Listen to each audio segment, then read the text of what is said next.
a man unleashing a toxic spray in a TSA line, then pulling out a machete. All of it caught on tape. And app danger? Teens using Snapchat to record their speed, allegedly hitting 115 miles an hour. Did an app fuel this deadly stunt? This is ABC World News Tonight. And good evening. Thanks for joining us on this Sunday. I'm Tom Yamas. Hillary Clinton fighting back against a new line of questioning from the FBI. The inquiry adding new suspicion to an already bitter race. The FBI director said it was triggered by an unrelated investigation. That investigation into a computer that belonged to Anthony Weiner, the estranged husband of Clinton's close aide Huma Abedin. Emails on it may be linked to Clinton's private server. Today at a Florida church, Clinton promising she will stay the course.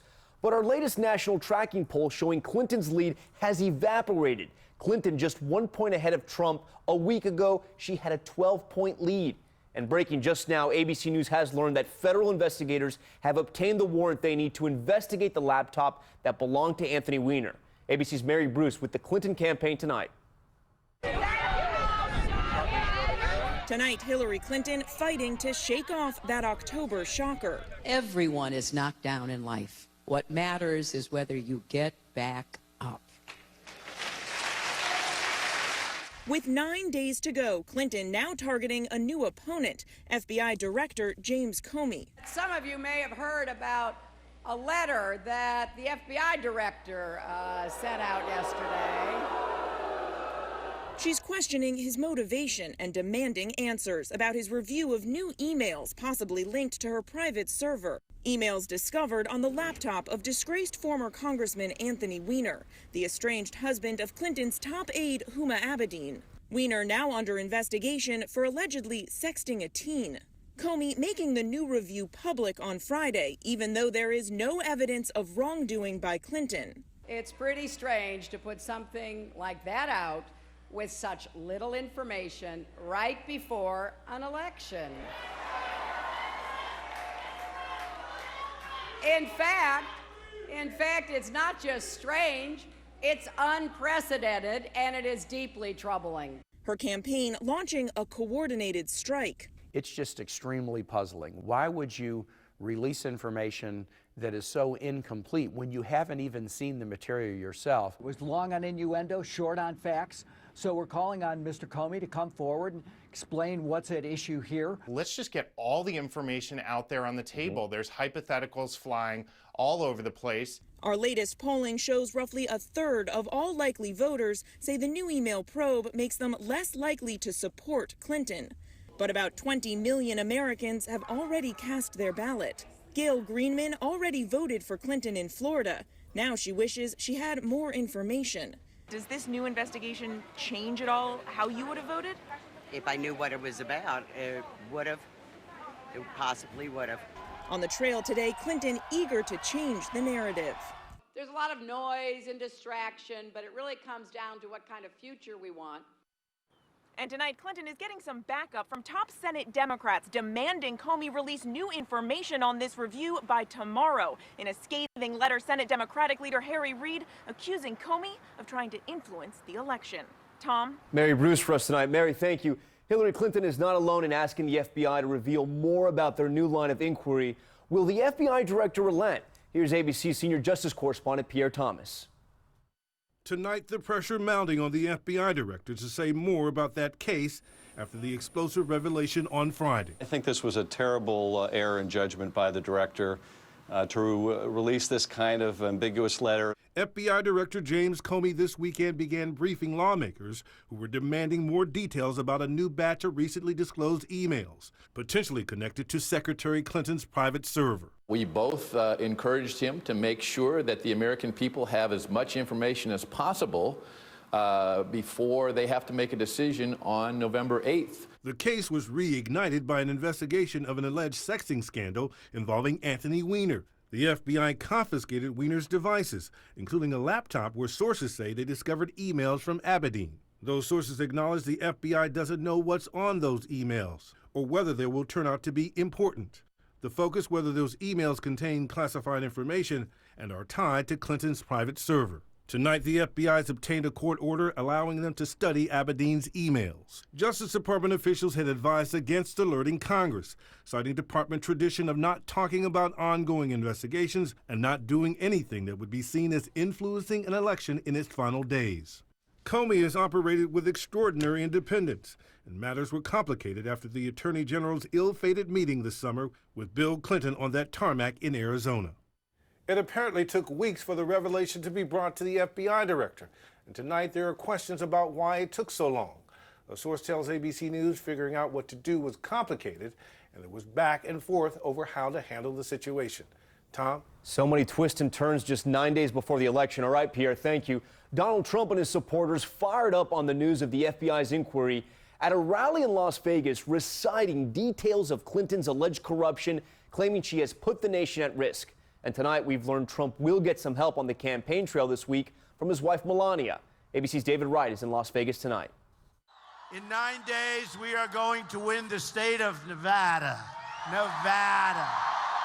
Calling this the biggest political scandal since Watergate, Donald Trump is whipping up his crowds. We never thought we were going to say thank you to Anthony Weiner. At issue, not just the Clinton emails, but the fact that the Justice Department discouraged FBI Director Comey from going public.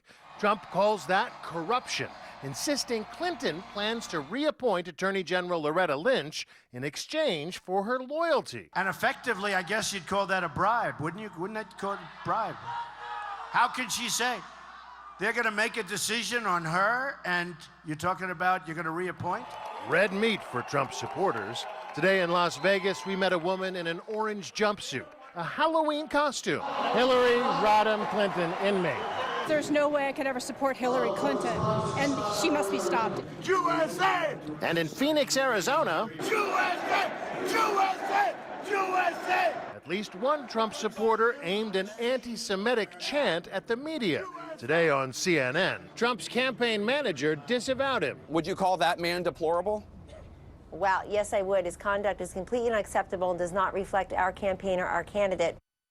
An ugly moment out there on the campaign trail. David joins us now live from Las Vegas. David, just last week, Donald Trump told our George Stephanopoulos that his wife Melania would be giving more speeches in the final days. That seemed to surprise even her. And now we're learning more information about that? That's right, Tom. We've learned that she'll be speaking in suburban Philadelphia on Thursday. This is her first big speech since that one at the convention that borrowed a few passages from Michelle Obama. The Trump campaign now pulling out all the stops. Tom? David Wright from Las Vegas for us tonight. David, thank you. Overseas now to Italy, where the most powerful earthquake there in decades, striking an area already reeling from 3 other recent quakes. Take a look at this. The earth there falling away sharply, those cars nearly tossed over the cliff. The hilltop village behind it almost completely destroyed, and people running in panic yet again. ABC's Jennifer Eccleston is in Rome tonight. The powerful quake causing buildings in central Italy to collapse in seconds. The power of the 6.6 magnitude tremor, the strongest in nearly 40 years. The third major rumble in just 1 week, sending terrified residents running into the streets again. In Norcia, near the epicenter, nuns carried to safety. Tonight, the dust clearing to reveal the historic 14th century basilica in ruins. Reports of at least 20 injured. It's just 5 days after back-to-back quakes hit the same region. Nearby, Amatrice rocked again, 2 months since deadly tremors killed nearly 300. The view from above showing a town already utterly devastated, tonight reduced to ruins. The faces ripped off home after home. There's no reason to think it's now suddenly magically going to stop. They're going to be continuing to have aftershocks. Some of them are going to be bigger. Miraculously, no one was killed in this latest quake, but tonight, aftershocks roll through the area, a population on edge and on the move.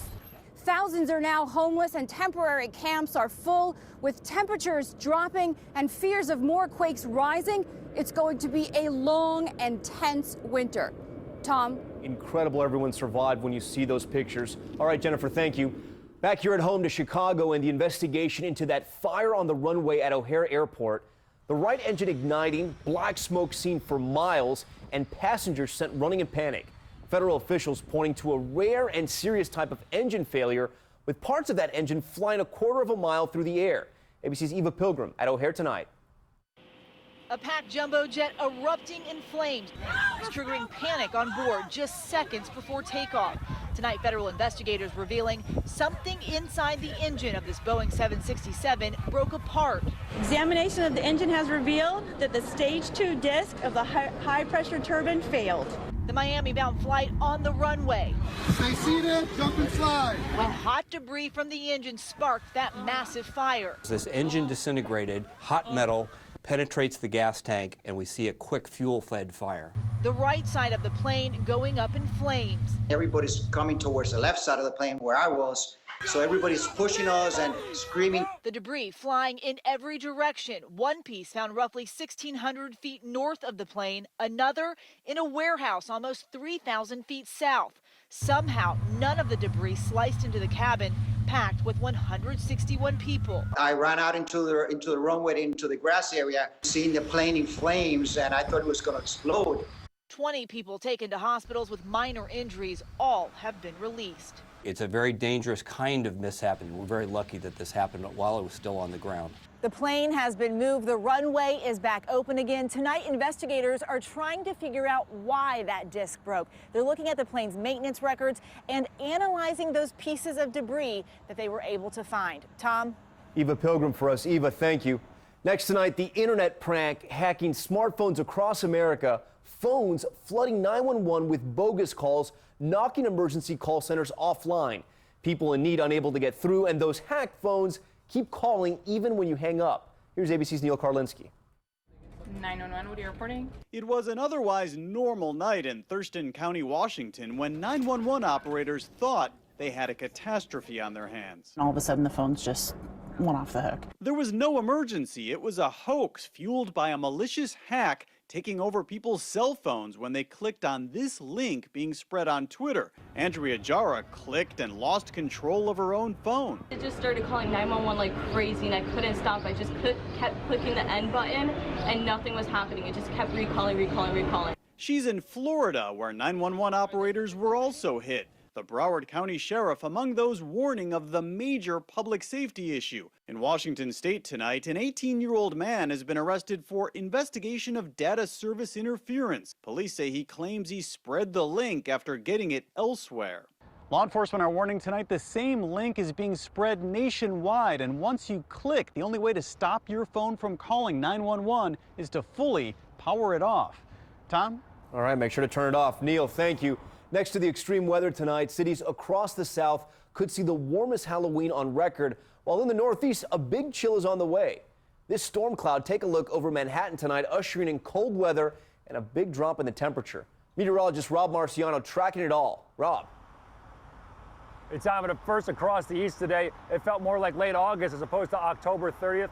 And summertime thunderstorms rocking the New York City area the past couple of hours. Look at the radar. It stretches from Boston back through Virginia. That's pretty much where the front is. It's dropping down to the south and east, and that's where the cooler and drier air will move in tomorrow. Meanwhile, a couple of storm systems hitting the west, Northern California to British Columbia, even down to SoCal. Another one comes in NorCal and the Pacific Northwest tomorrow with wind, rain, and mountain snow. That's going to be the problem spot for trick-or-treaters. The rest of the country looks to be warm and dry, and as you mentioned, the southeast, record-breaking heat tomorrow. It'll feel more like the 4th of July rather than Halloween. Tom? Rob Marciano for us. Rob, thank you. And to the Windy City now, where it is do or die for the Chicago Cubs. They're hoping for a miracle at Wrigley Field tonight. Last night's 7-2 loss fueled by a 3-run home run by Jason Kipnis. You see it there as I'm trailing the series against the Indians 3-1. Cleveland has the champagne on ice tonight. And so much more still ahead here on World News Tonight this Sunday. Soaring speeds behind the wheel and the dangerous final moments captured on social media. Did a popular app encourage the need for speed? Plus, the toxicology report is in. What Marlins star Jose Fernandez had in his system at the time of that deadly boat crash.